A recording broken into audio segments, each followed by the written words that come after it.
the initial change. Yep. It's just been, I mean, a frustrating year with injuries, not just to Caitlin, but obviously to Caitlin. DB ultimately ends up leaving. Yep. And so that, you know, we already talked about how you need time to gel, you need time to build chemistry. So how frustrating has it been that the chemistry has just, it's like start, stop, start, stop. Yeah, it's definitely been a struggle. But I think just at the start of the season too, like, you know, you have your start of the season meetings and you're talking. And for us, it was about, listen, like no matter what happens in the season, it's next woman up and you have to be ready. And I feel like obviously struggling with injuries and then, you know, you sign people and then they leave and it's like, listen, like whoever is next, be ready to play because it doesn't matter. Like the games still keep coming. Like you still have to be ready to compete. And that's why I was so happy. Like when we signed. Aaliyah Boston just released an interview with Sue Bird, and let me tell you, she dropped some comments about Caitlin Clark that absolutely turned heads. We're about to break down every sharp remark, every sincere compliment, and every single keep your expectations in check moment. So, where's your first reaction when Aaliyah openly pointed out the immense pressure that comes with being teammates with Caitlin? It is. Obviously, you never want people to get injured, but the reality is you have to have that mindset and it gives other people opportunity, floor off the floor. And I saw you talk on your own podcast about like the spacing and how different it is. But when you're entering a game, like your mental prep, how does it change? Because it's two different systems essentially. It is. Honestly, like when C is on the floor, I'm like, listen, be ready to run. Be ready to get out. Be ready because she's looking. She's looking. Going. She wants to play fast.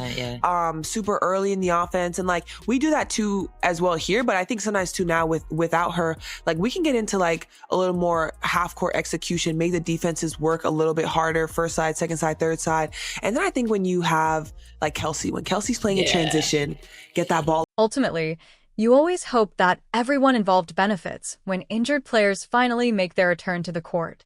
But what I'm really curious about specifically is how all of this affects Caitlin once she's actually out there on the floor. So entering year 3 for you, just as you said, it's a lot of change. Yes. You have a coaching change. Yep. You have it's a big free agency year. And really overnight, what that big free agency year was, or big change was expectation. Yes. So you guys went from like this up and coming where it's like you're getting to know each other to now it's like, oh, they could win the whole thing. Yeah. Yeah. So what was the experience of essentially becoming like, instead of being the hunter, you're now the hunted? Yeah. It's crazy, but I feel like it was definitely expected. Like, I think number one, like just last year, everyone, like when they see our name on the schedule, even though the year before we didn't win, like we won 13 games or whatever it was. And it was like, okay, well, but then you added in Caitlin, right? And everybody's like, oh, like they're going to be this, and this. And now everybody's like, oh, you know what? We're going to prove you wrong. Like, Aaliyah Boston's words felt raw, didn't they? These weren't polished, carefully rehearsed, PR-approved lines crafted by a media team. No. She went on Sue Bird's podcast and laid out the truth about what it's really been like playing alongside Caitlin Clark.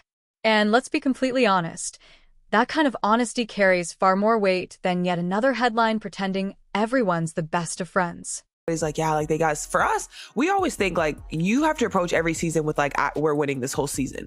So that was our mindset. And I think when you look at expectations, once again, expectations comes from everyone outside. Cause like in our circle, we know exactly what we want to do. We also understand that it's a process. We understand that new faces, new coaches, like different style of play for people joining us. It's like people need time to figure it out once again.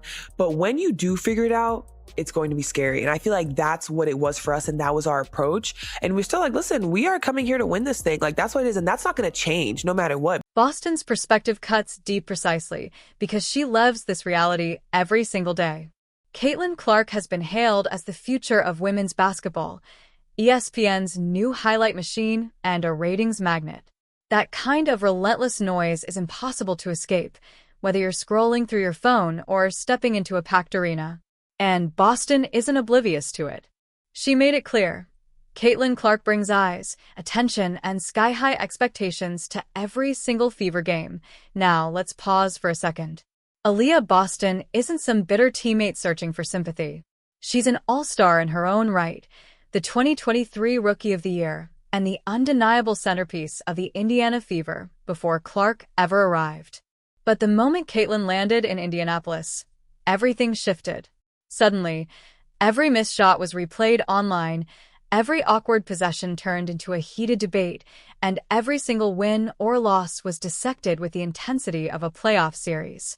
We signed Ari. Yeah. I felt like that was like amazing for us because obviously we couldn't predict C being out for this long at least. And so it's like having someone in that runs the point well, can call her own number, I think honestly has been like our biggest blessing. Obviously now with Bibbs, like she's coming in, she's able to stretch the floor. It's like, I think no matter what, everything is for a reason, right? And that's kind of our focus is, listen, like whatever happens, but whoever is here in our circle, listen, like we're here to hoop. Yeah. And that's how we're going to play. And so I feel like that's just been our approach. Like it hasn't been perfect. There's definitely been injuries here and And that, right there, is where Boston's honesty slices straight through the noise. On Sue Bird's podcast, she made it clear that this overwhelming pressure didn't just fall on Clark. It landed on everyone. Because if Clark is painted as the savior, then the moment the team struggles, the finger-pointing begins. And when that happens, teammates like Boston are left carrying that heavy weight too. All over. She is moving, she's making the right read, and it's like, listen, and she's scoring the ball at a very high level. And so I think, it's a little bit both, like once again, like when she's on the floor, like she's looking to get up, people can be like, listen, I don't need to outlet because I know once we rebound, we're getting it up. But I also think it, once again, it's like puts people on their toes because they're like, whoa, I need to find Kelsey in transition. I need to find Ari now. Like we got to find Sophie and Lexi knocking down threes. Like it's different, but I think everyone is once again finding their own rhythm and that we've just. But here's the kicker. Boston reminded everyone that she and Clark had never even played together before this season. Yet, somehow, the outside world immediately expected perfection. It was as if critics assumed Boston should already know Clark's tendencies, timing, and vision, all without actually spending months on the court together. Boston put it bluntly. We weren't given that grace period of, like, getting to play with someone you've never played with. And honestly, that one line says it all. Think about it. In the NBA, we constantly hear coaches, analysts, and players emphasize that chemistry takes time. When LeBron James teamed up with Dwayne Wade and Chris Bosh to form Miami's Big Three, it took them nearly an entire season to fully click. But in the WNBA with Caitlin Clark, those expectations were flipped upside down. Fans acted as though if the Fever were to playoff team on day one, then Boston and the rest of the squad must be underperforming. Boston was clearly frustrated with that narrative, yet she expressed it with remarkable composure. She didn't rant. She didn't point fingers. She simply stated that the team was still learning and that outsiders weren't giving them any room to grow. That level of maturity speaks volumes, especially considering she's only 23 years old. Yeah, what is it about them that they're doing that? It's just the best sports scene. Like I don't know any other way to put it, but when it comes to us, when it comes to the Pacers, when it comes to sports in general, they show up and they're loud. Yeah, no, being there definitely was just like a palpable vibe to like the whole city. I love that the city's kind of on the smaller side, so everything was. The conversation eventually shifted to the growth of her chemistry with Clark, and Boston openly admitted that the early months were much rougher than anyone expected. There were passes she simply wasn't ready for, plays where she didn't read Clark's intent quickly enough. And, of course, we all know how social media works. Someone clips a bad possession, slaps on a sarcastic caption, and suddenly it becomes proof that the Fever can't work together. But here's the key. Boston didn't deny those struggles.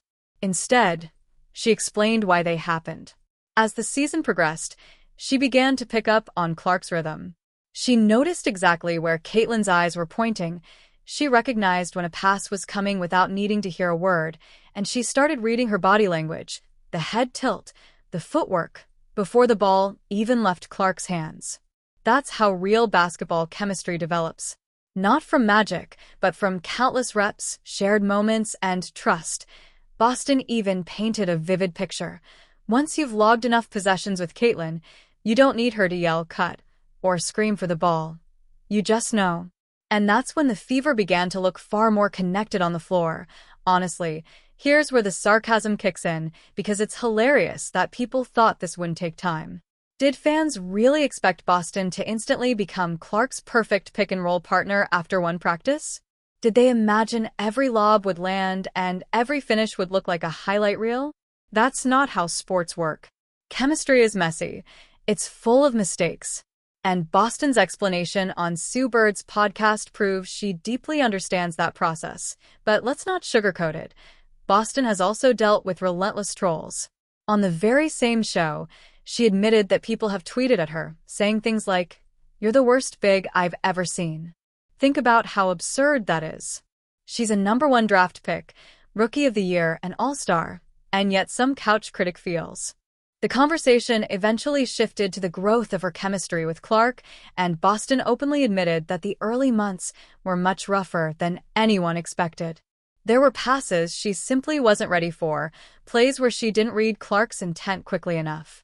And, of course, we all know how social media works. Someone clips a bad possession, slaps on a sarcastic caption, and suddenly it becomes proof that the Fever can't work together. But here's the key. Boston didn't deny those struggles. Instead, she explained why they happened. As the season progressed, she began to pick up on Clark's rhythm. She noticed exactly where Caitlyn's eyes were pointing.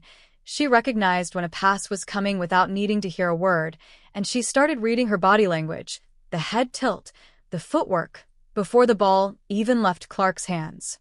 That's how real basketball chemistry develops. Not from magic, but from countless reps, shared moments, and trust. Boston even painted a vivid picture. Once you've logged enough possessions with Caitlyn, you don't need her to yell "cut" or scream for the ball. You just know. And that's when the Fever began to look far more connected on the floor. Honestly, here's where the sarcasm kicks in, because it's hilarious that people thought this wouldn't take time. Did fans really expect Boston to instantly become Clark's perfect pick-and-roll partner after one practice? Did they imagine every lob would land and every finish would look like a highlight reel? That's not how sports work. Chemistry is messy. It's full of mistakes.